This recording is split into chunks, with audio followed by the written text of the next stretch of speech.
कार्यस्थल पर महिलाओं के लिए सुरक्षित, भयमुक्त और सम्मानजनक वातावरण तैयार करना सभी सरकारी विभागों और समाज की सामूहिक जिम्मेदारी है। साथ ही सरकार की महिला केंद्रित योजनाओं का लाभ प्रत्येक पात्र महिला तक पहुंचना चाहिए। ये बात राष्ट्रीय महिला आयोग की अध्यक्षा विजया रहाटकर ने शुक्रवार को अमरावती के राजस्व भवन में आयोजित समीक्षा बैठक में कही। बैठक में महिला सुरक्षा, महिला सशक्तिकरण तथा विभिन्न सरकारी योजनाओं के क्रियान्वयन की विस्तार से समीक्षा की गई। इस दौरान विजया रहाटकर ने सभी सरकारी विभागों को 1 महीने के भीतर अपने कार्यालयों में पॉश कार्यस्थल पर महिलाओं के यौन उत्पीड़न की रोकथाम समिति गठित करने के निर्देश दिए।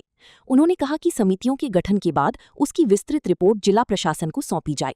बैठक में संभागीय आयुक्त नयना गुंडी, अमरावती की जिलाधिकारी आशीष येरेकर, यवतमाल की जिलाधिकारी विकास मीना, बुल्ढाणा की जिलाधिकारी डॉ प्रवीण कुमार देवरी, वाशिम की जिलाधिकारी योगेश कुंभीजकर, जिला परिषद की मुख्य कार्यकारी अधिकारी सत्यम गांधी, मुख्य वन संरक्षक ज्योति बैनर्जी, वन संरक्षक अर्जुना कियार सहित विभिन्न विभागों की वरिष्ठ अधिकारी उपस्थित थी। विजया रहाटकर ने कहा कि महिलाओं के खिलाफ होने वाले अपराधों में पीड़िताओं को त्वरित और संवेदनशील तरीके से न्याय मिलना चाहिए। इसके लिए प्रशासन सभी संबंधित समितियों को चरणबद्ध तरीके से प्रशिक्षण दे तथा अगले 4 महीनों का सुनियोजित प्रशिक्षण कार्यक्रम तैयार कर उसे लागू करे। उन्होंने संकटग्रस्त एवं पीड़ित महिलाओं को एक ही स्थान पर चिकित्सा, कानूनी और मनोवैज्ञानिक सहायता उपलब्ध कराने वाली वन स्टॉप सेंटर योजना का व्यापक प्रचार प्रसार करने तथा वहां दी जा रही सेवाओं की नियमित निगरानी करने की भी निर्देश दिए। राष्ट्रीय महिला आयोग की अध्यक्षा ने ग्रामीण क्षेत्रों की महिलाओं को आर्थिक रूप से सशक्त बनाने पर भी जोर दिया। उन्होंने कहा कि स्वयं सहायता समूहों द्वारा तैयार उत्पादों को बेहतर बाजार उपलब्ध कराया जाए और उन्हें जिले की एक अलग पहचान एवं ब्रांड के रूप में विकसित करने के लिए विशेष प्रयास किए जाएं।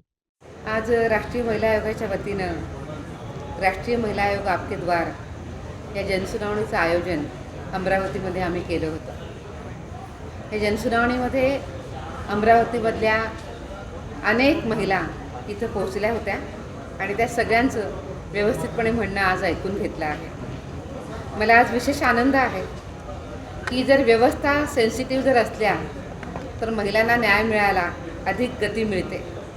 आज प्रशासनामध्ये डिव्हिजनल कमिशनरपासून पोलिसांच्या तर्फे IG, CP, SP ही सगळी व्यवस्था आज इथं होती। आम्ही आजच्या या संपूर्ण जनसुनावणीमध्ये 81 केसेसची आज इथं सुनावणी केली आहे।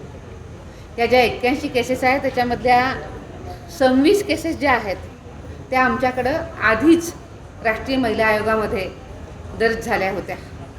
त्याच्या बाबतीमध्ये आम्ही पोलिसांना आधीच रिपोर्ट मागितला होता आणि याच्यातल्या 26 ज्या कंप्लेंट्स आहेत त्या कंप्लेंट आता पूर्णपणे मार्गी लागलेल्या आहेत। त्याचे रिपोर्ट्स आमच्याकडे आम्हाला प्राप्त झालेले आहेत। उरलेल्या ज्या कंप्लेंट्स आहेत या सगळ्या कंप्लेंट्स या वॉक इन कंप्लेंट्स होत्या।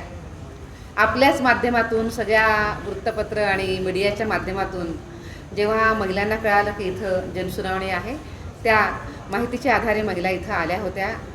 इतक्या मोठ्या प्रमाणामध्ये महिलांच्यापर्यंत आपण या जनसुनावणीची प्रसिद्धी दिली याच्याबद्दल मी तुमचेही धन्यवाद करते। आणि या सगळ्या वॉक इन कंप्लेंट्स आम्ही इथं आज ऐकलेल्या आहेत। याच्यातल्या मॅक्झिमम कंप्लेंट्स ह्या पारिवारिक कंप्लेंट्स होत्या। अनेक कंप्लेंट्स ज्या होत्या ह्या सगळ्या पती पत्नीचे किंवा कुटुंबाचे वाद, मुलांची कस्टडी, प्रॉपर्टी मॅटर्स अशा ह्या सगळ्या कंप्लेंट होत्या। काही सिरियस पण कंप्लेंट होत्या। याच्यातल्या काही कंप्लेंट्स या पॉशच्या पण होत्या, सेक्शुअल हॅरॅसमेंट ॲट वर्कप्लेसच्या पण कंप्लेंट होत्या।